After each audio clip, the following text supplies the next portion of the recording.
Girls of Reddit, what is the creepiest thing a man has said to you in public?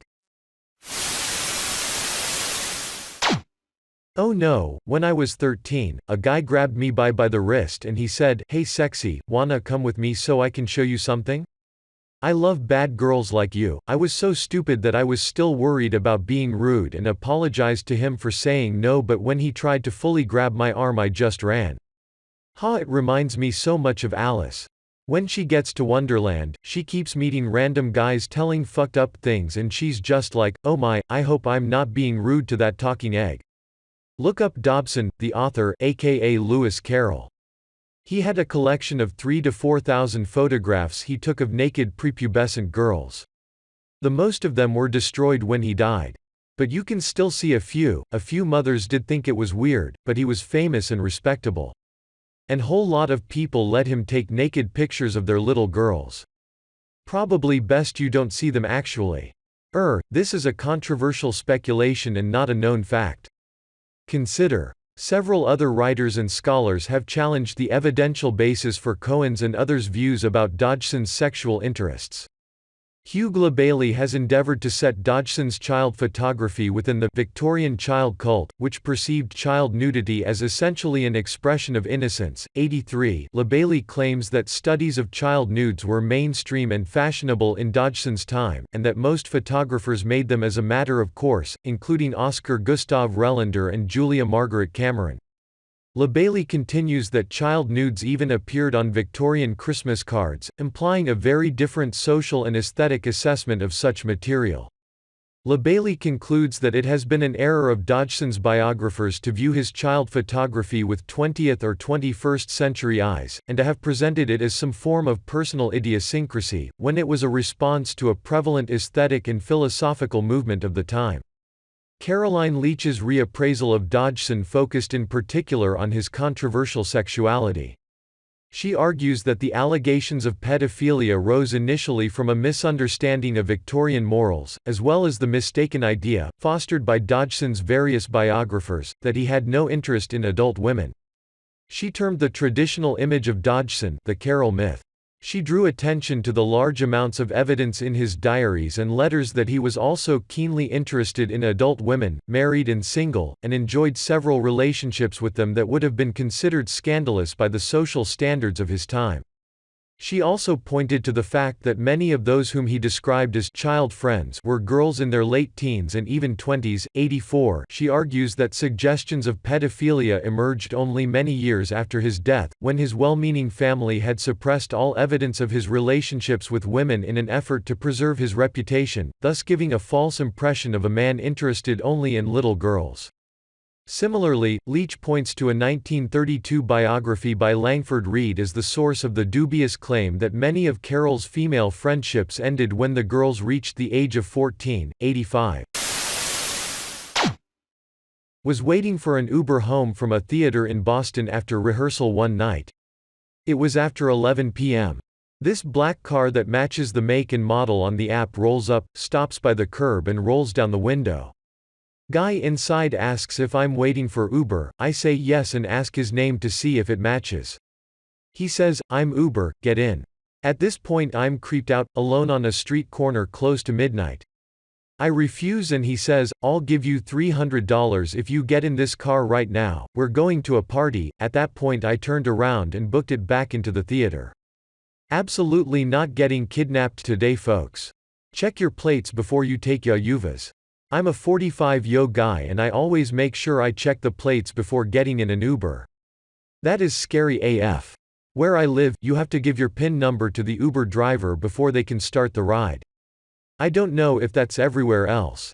Stay safe, folks. How would that work though? Shouldn't it be the other way round, driver gives you a PIN before it can start? Not doubting or anything, genuinely curious how it would stop me if I were a kidnapper. It serves to protect the driver. The passenger can look at the plate for a confirmation, but the driver can't really know if the person he is picking up is the one who called him. I have a similar story. I was super drunk out with friends, we were at a karaoke bar and I had way too many drinks lol. Probably an attempt to sing better, anyway, went outside to puke in a trash can out front because the line for the bathroom was too long. After I puked, I just sat there for a min in the fresh air. A car pulls up, rolls down their window and says, "Is this your Uber?" I was not so drunk that I couldn't remember if I called an Uber, so I said no, thinking this dude must just be confused, and I decided to go back inside. Anyway, next morning my friend texted me that someone went missing that night from that exact area. Freaked me out when I remembered. That reminds me of an Uber I called one night from school.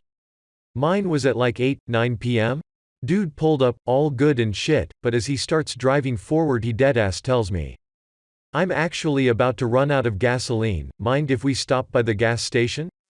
Okay, first of all, what the fuck? I was not about to 1. Risk getting stuck in the middle of fuckhole in Texas with a stranger, or 2. Go to a gas station, empty, at night, in Texas, with a stranger. Houston has the highest sex trafficking rates in the US of fake, so that was a huge fucking nope. Even if he was just a normal guy and genuinely just was running out of gas, why would you accept the ride? I told him no, I'll just get off here and you can go get gas yourself, cancel the ride so I don't have to pay the fee. And I walked that short strip back to the school before calling another Uber.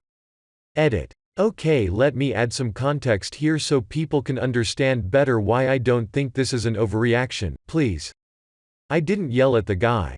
I was completely non-confrontational, told him I would rather call another Uber and that he should be able to find a gas station on Google Maps.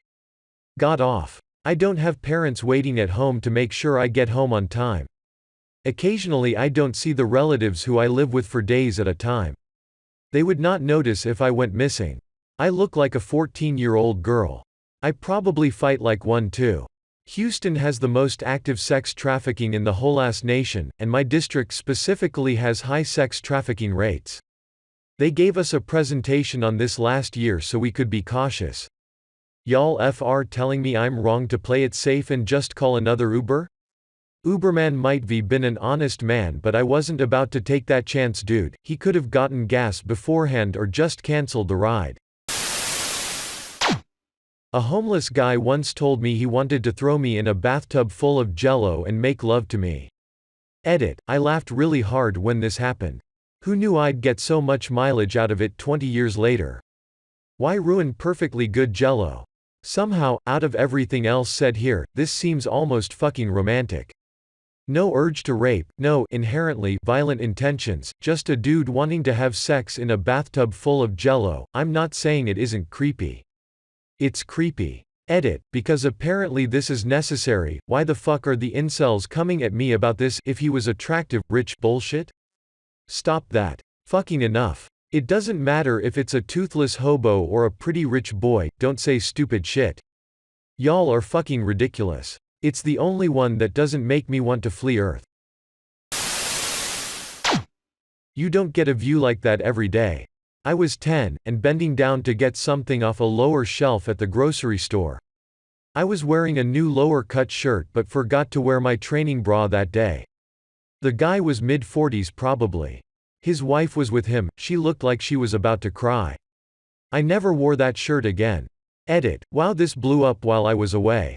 For those saying it's not possible for my chest to develop that quickly, my parents shouldn't have let me out in that shirt. The shirt was from Limited too. My breasts weren't actually that developed, hence training bra. This guy was just a pervert. I did tell my dad after we left the store. He told me what the guy did was sick and wrong, and that next time something like that happened, tell him immediately. I'd cry too. Could you imagine knowing your husband was attracted to children and being that fucking gross in front of you? Divorce right at that moment, I'd be fucking horrified. Like, the cunt had no shame with his wife being there. Fucking nasty. I'd be appalled and would freak out right there if I was the wife. Never would I ever look at him the same again. I've heard so many stories of wives who don't want to stir the bucket, and quite often they are abused, but not all the time. How can you love a man who acts like that? Fuck that. Screaming across a parking lot as I get into my car, you'd be lucky if I raped you. Bitches love me. I peeled out as fast as I could. Reminds me of when a man followed me to my car after work telling me about all the disgusting things he was going to do to me. Broke into a run to get to my car. Cried the whole way home. I don't think people realize how invasive and disturbing it is to have something like this happen to them. Just reading it seems like just words, but the way it gets under your skin and makes you feel like they think they own you is so disgusting. UGHDHDJDHD, I am sorry this happened to you.